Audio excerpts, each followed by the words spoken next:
Selamat datang di Story Kauri. Ini adalah channel kedua artikel YouTube. Jangan lupa subscribe ya guys, dan tekan notifikasinya.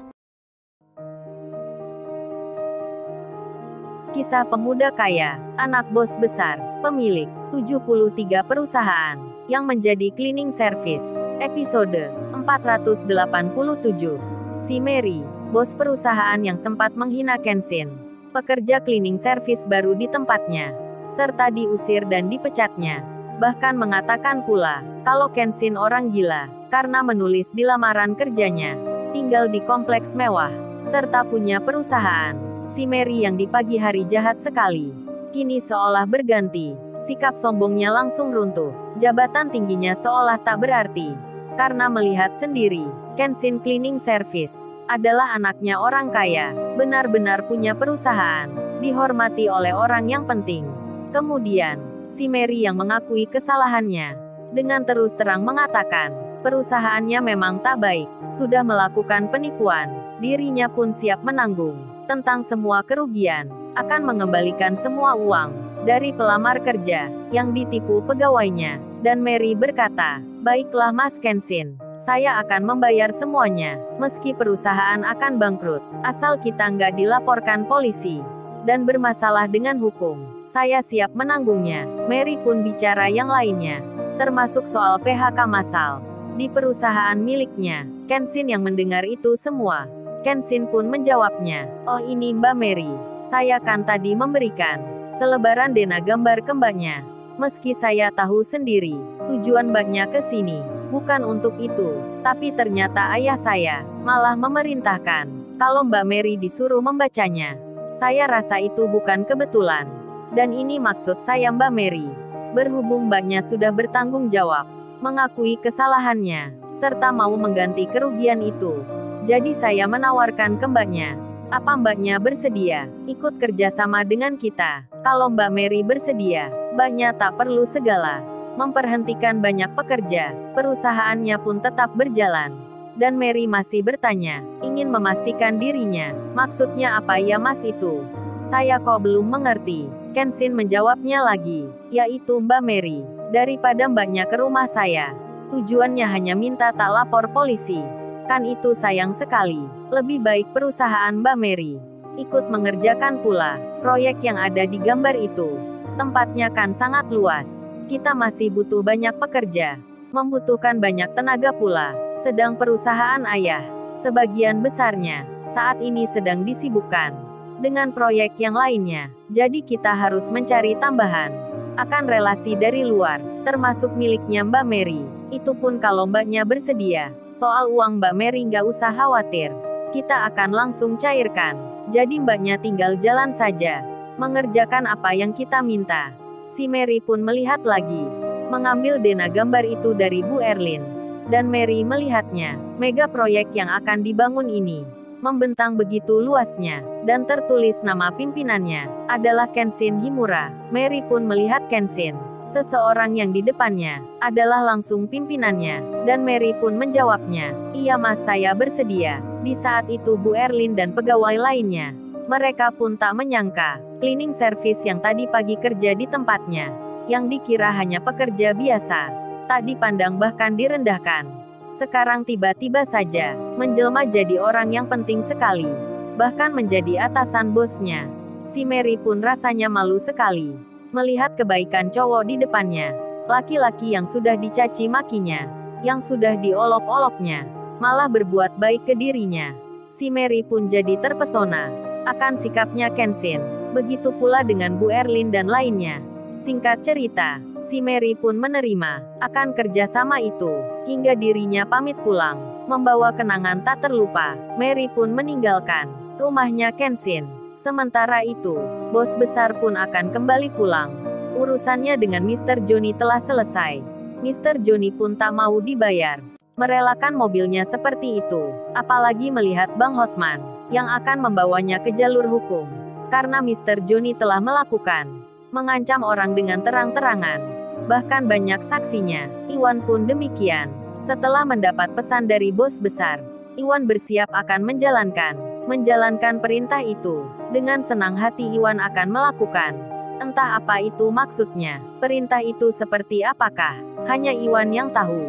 Sedang Nita sendiri, kini bersama ayahnya, meninggalkan tempatnya. Kemudian Kaori yang didatangi Kenshin. Kaori pun bertanya tentang tamu yang baru ditemui. Apakah sudah selesai urusannya? Kenshin menjawabnya, udah Kaori. Mereka pun sudah pulang. Dan Kaori bilang, oh ya Sai, aku ada keinginan ke kamu. Tiba-tiba aku tadi merasa ingin melakukan sesuatu. Rasanya nggak bisa aku tunda. Kayak makan buah mangga kemarin. Kenshin langsung menjawabnya, aduh istriku mengidam lagi nih rupanya. Moga aja nggak sulit permintaannya. Emang pingin apa sih kamu? Aku akan mengabulkan segera. Kaori menjawabnya, ini saya aku ada dua. Ingin minta ke kamu. Nggak sulit kok keduanya. Yang pertama, aku mau memotong rambut kamu. Kenshin menyahutnya, aduh kalau itu sih mudah Kaori. Tapi apa kamu pernah memotong rambut orang sebelumnya? Sambil Kaori tersenyum. Kaori menjawabnya, nggak pernah sama sekali Sai. Dari kecil pun nggak pernah melakukan. Dan Kenshin bilang, waduh kalau gini nanti rambutku pasti jadi kelinci percobaan kamu Kaori. Bisa-bisa nggak beraturan. Kaori membalasnya, ya nggak tahu Sai. Kan aku belum mencoba. Kamu mau nggak ya emangnya? Kenshin menjawabnya, ya maulah Kaori. Namanya juga demi istri. Demi anak kita nanti. Aku siap deh ntar dibully orang. Kaori pun tersenyum. Dan belum mengatakan keinginan keduanya. Di tengah itu mamanya Kenshin datang.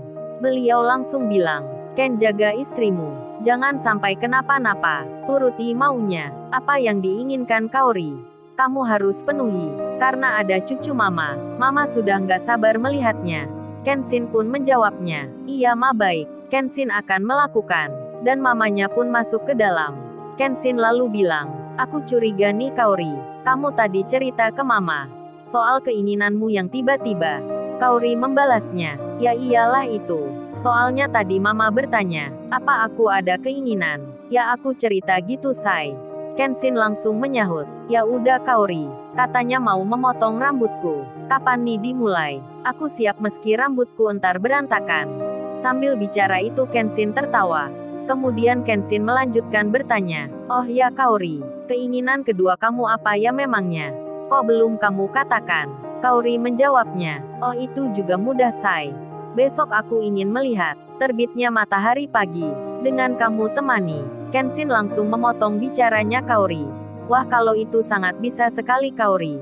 Aku entar bikinkan kopi. Kita naik ke lantai paling atas. Terus melihat sunsetnya entar di sini atau di rumah kamu. Kenshin bersemangat sekali. Dan Kaori menjawabnya, nggak di rumah saya melihatnya. Tapi entar kita di pantai. Di pantai Pulau Bali. Aku mau melihatnya di sana. Waktunya pun harus esok. Aku nggak mau hari yang lainnya. Jreng jreng jreng. Kenshin terkejut. Permintaan istrinya mendadak sekali. Dan Kenshin bilang, ya udah Kaori, aku akan menemani. Malam ini juga kita berangkat. Kayak tahun baru aja istriku ini. Ada-ada saja inginnya. Mau melihat terbit matahari. Pakai di Bali pula. Kaori membalasnya. Namanya juga keinginan tiba-tiba Sai. Kayak makan mangga kemarin. Oh ya kalau gitu, entar ajak Mas Iwan dan Mbak Ririn ya. Sekalian kita liburan bersama. Kenshin menjawabnya. Tapi Kaori, Iwan dan Ririn kan belum menikah. Masa harus keluar rumah bersama? Menginap pula nantinya. Kaori menyahutnya. Ya aku tahu Sai. Kan Mbak Ririn entar bersama aku. Masa harus sama Mas Iwan? Aku juga tahu itu Sai. Maksudnya entar biar kita rame. Liburan sambil melihat matahari terbitnya. Aku entar ikut ke rumahnya Mbak Ririn. Untuk minta izin ke ibunya. Gimana Sai mau ya kamu? Kenshin menjawabnya. Iya deh Kaori. Aku ikut kamu aja. Dan Kenshin menelpon Iwan. Iwan pun mengangkatnya. Iwan segera bertanya. Halo bro ada apa bro? Kenshin bicara. Wan ikut gua ke Pulau Bali. Berangkatnya malam ini. Entar lu ajak Ririn juga. Kaori akan minta izin ke ibunya. Mendengar hal itu, Iwan terkaget jadinya. Kenshin mengajaknya ke Bali. Dengan mendadak sekali, Iwan pun deg-degan rasanya. Kalau harus bersama Ririn. Lalu, bagaimana kisah selanjutnya? Subscribe channel ini untuk episode berikutnya. Terima kasih. Jangan lupa ya guys, untuk kelanjutan ceritanya ada di channel Story Kauri. Lupa subscribe ya guys, dan tekan notifikasinya